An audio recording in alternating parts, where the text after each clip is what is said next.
warahmatullahi wabarakatuh. Saya selaku pemateri pertama dari kelompok 10 di sini akan menjelaskan tentang motivasi belajar. Sebelumnya, apa sih motivasi itu? Motivasi merupakan kekuatan yang menggerakkan dan mengarahkan perilaku ke arah yang memiliki tujuan. Menurut Walford, tahun 2009 menyatakan bahwa motivasi merupakan keadaan internal yang membangkitkan, mengarahkan, dan mempertahankan sebuah perilaku. Sedangkan motivasi belajar menurut Winkel tahun 1999 merupakan keseluruhan daya penggerak di dalam diri siswa yang menimbulkan kegiatan belajar yang menjamin keberlangsungan dari belajar dan memberikan arah pada kegiatan belajar itu sehingga tujuan yang dikehendaki siswa itu tercapai. Baik, materi selanjutnya itu teori motivasi. Teori motivasi dalam belajar itu ada 3. Yang pertama, teori motivasi belajar dalam perspektif behavioral, humanis, dan kognitif. Oke, yang pertama itu teori motivasi dalam perspektif behavioral itu lebih menekankan kepada imbalan dan hukuman eksternal sebagai kunci dalam menentukan motivasi murid. Anak-anak akan tergerak untuk melakukan sesuatu karena adanya imbalan atau reward yang akan didapatkan jika melakukan sesuatu.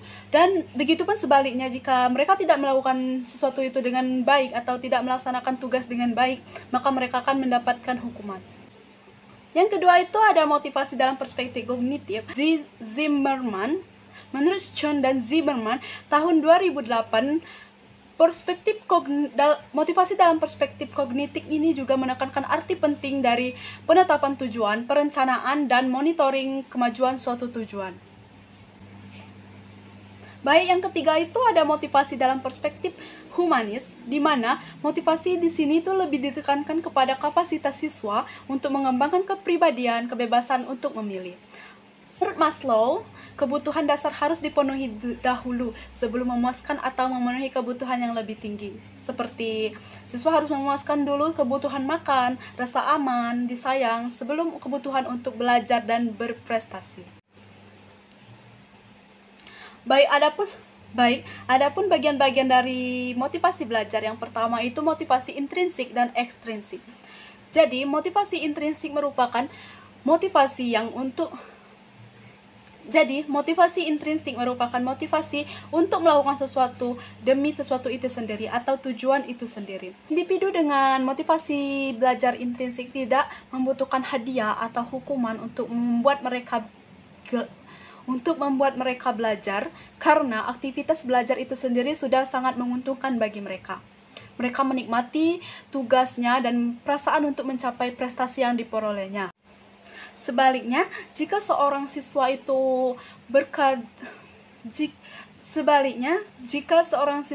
belajar dengan keras hanya untuk mendapatkan penghargaan orang tua atau guru atau mendapatkan nilai yang bagus,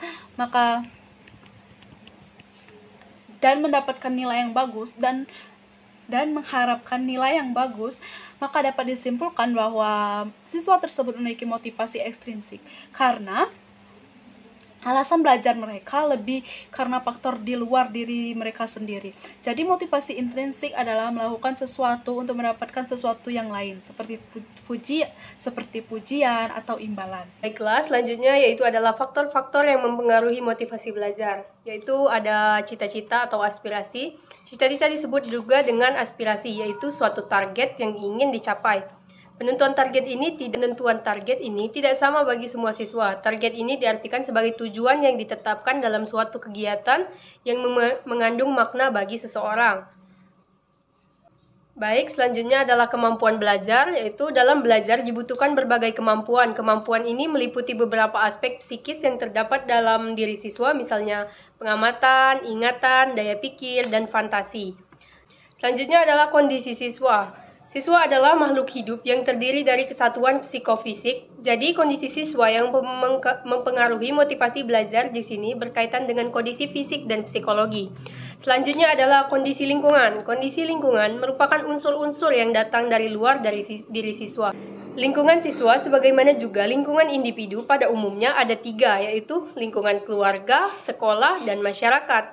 Selanjutnya ada unsur-unsur dinamis dalam belajar. Unsur-unsur dinamis dalam belajar adalah unsur-unsur yang keberadaannya dalam proses belajar tidak stabil, kadang-kadang kuat, kadang-kadang lemah, dan bahkan hilang sama sekali. Selanjutnya adalah upaya guru membelajarkan siswa. Upaya yang dimaksud di sini adalah bagaimana guru mempersiapkan diri dalam mempelajarkan siswa, mulai dari penguasaan materi, cara menyampaikan, menarik perhatian siswa, dan mengevaluasi pelajar siswa. Baiklah, selanjutnya itu adalah materi self-regular learning. Sebagai salah satu pengembangan teori motivasi belajar, regulasi diri dalam belajar atau self-regular learning adalah proses memunculkan dan memonitor sendiri pikiran, perasaan, dan perilaku untuk mencapai suatu tujuan.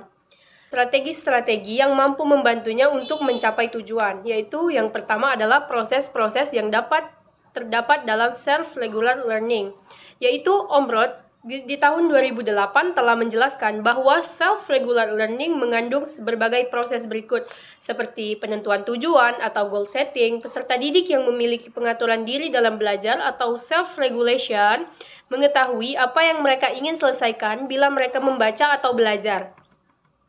Selanjutnya ada perencanaan atau planning. Peserta didik memiliki pengaturan diri dalam belajar, sudah merencanakan dan menentukan jauh sebelumnya bagaimana sebaiknya menggunakan waktu dan bagaimana sebaiknya menggunakan sumber-sumber yang tersedia untuk tugas-tugas belajar. Selanjutnya adalah pengontrolan perhatian atau attention control. Peserta didik yang memiliki pengaturan diri dalam belajar mencoba untuk memusatkan perhatian mereka pada pokok persoalan yang ada dan mencoba untuk membebaskan ingatan dari pikiran dan emosi-emosi yang kemungkinan besar dapat mengganggu. Selanjutnya ada pengaplikasian strategi-strategi belajar atau application of learning strategies.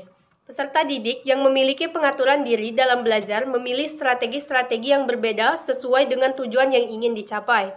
Selanjutnya adalah permintaan bantuan dari luar apabila dibutuhkan.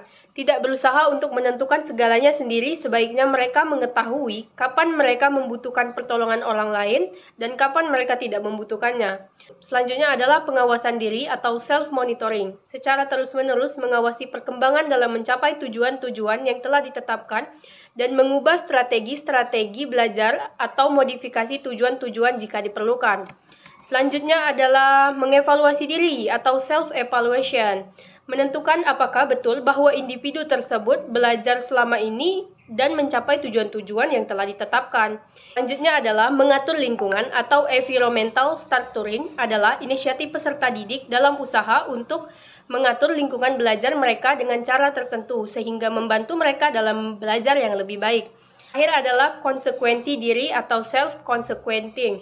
Adalah peserta didik membayangkan reward atau punishment bila ia sukses ataupun gagal dalam mengerjakan suatu ujian. Yang terakhir adalah goal orientation. Goal orientation merupakan salah satu pengembangan diri dari motivasi belajar. Goal adalah suatu hasil atau keadaan ideal yang diinginkan seorang individu, di mana individu akan bekerja atau berusaha demi terwujudnya hasil tersebut dan memiliki nilai. Selanjutnya adalah goal orientation, merupakan pola keyakinan yang mengarahkan pada cara yang berbeda dalam pendekatan, penggunaan dan respon terhadap situasi prestasi. Dengan kata lain, goal orientation merefleksikan standar individu dalam mencapai keberhasilan.